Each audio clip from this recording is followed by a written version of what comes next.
Growing up, I did not have much Jewish education at all. I did not have the opportunity to go to Jewish day school, even though my parents are Jewish and I have many Jewish relatives who are all Jewish. It was just not the focus of our family. My father always saw himself as a Jewish man, but he wasn't not an Orthodox Jew, but he was a Jewish man. Most Jews mistakenly think that we don't believe anything happens after you die. That's Christian, but it's Jewish. Anyone who is in mourning, I feel that it would be important for them to know and understand the healing aspect of the prayers and this organization that has helped me through this difficult time. Of all the misconceptions that Jews have about their own religion, I have to say that in my experience, the lack of knowledge when it comes to the Jewish concepts of death, mourning, and the afterlife are huge. When someone passes away, you can maintain a spiritual relationship, and it can be a two-way street. And that can sound very strange in our high-tech, internet, technological world. My eternity will be impacted by my choices here. But what about my loved ones who have passed on? Do my choices impact them? Yes, they do. Yes, they do. It was right around my husband's first yahrzeit, and I had seen an ad in the B'nai B'rith Journal, and the ad was Jewish death and mourning.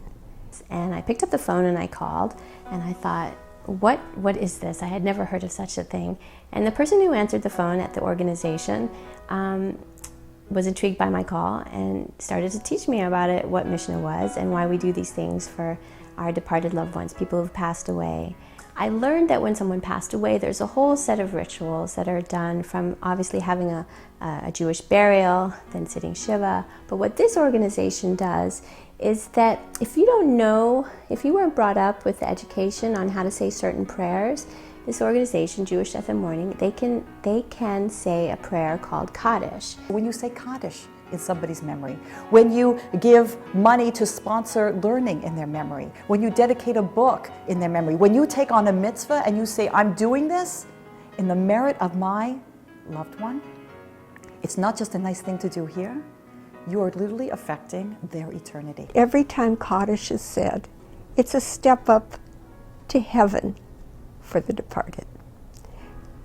And my husband was a professional dancer, so I see him dancing up the stairs. And so for every Kaddish that's said, I could see him moving up the stairway, dancing up the stairway.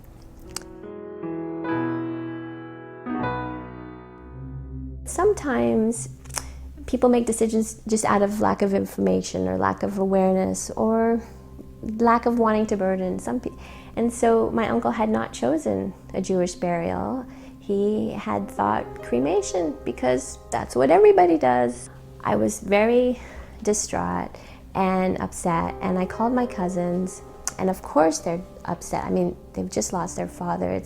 I couldn't be an overbearing cousin and demand certain things, but I empathized with them, and I talked to them, and I said, you know, it's so important to do a Jewish burial. It's so important to give honor and respect to the body and to his soul. And he was such an amazing person and such an amazing father to you. He was so kind and so strong. And let me help you. Let me help you through this process. My uncle was brought to a crematorium, and I called this organization Jewish Death and Mourning, and I said, please start Mishnah study immediately for his soul, because here he is, he's laying in a crematorium, his children don't know what to do, and you have to do Mishnah study for his soul. While my dad was laying in the refrigerator in the mortuary, I was sleeping one night and I saw him, like it was clearer than a dream. He was standing there and he was going like this. He was like, no more. He was telling me, I don't want to be here anymore. It was 14 days that he was in that mortuary before Robin, bless her heart, came to us and with help for the proper burial. My cousin Valerie felt in her heart, even though she like me had no Jewish education about the importance of a burial and Shiva and these prayers, she knew in her heart, she knew that this was the wrong thing to do. When she told me that her father came to her in a dream and said, "Don't cremate me," and it was on Tuesday, this night, the same day that I set up the Mishnah with Jewish death and mourning, I mean, I always believed in it, but it was confirmation to me that there is another world out there and we have to do these rituals that were given to us. I did have a dream about my father, and he came to me in the middle of the night, and he said to me, "Thank you for burying me as a Jew. I feel at peace and at home. I'm in the homeland. And when I was in Israel, I saw him everywhere. I felt him. I could smell him. And he just needed to tell me that. And now I know he's at peace." How did I meet Rochelle?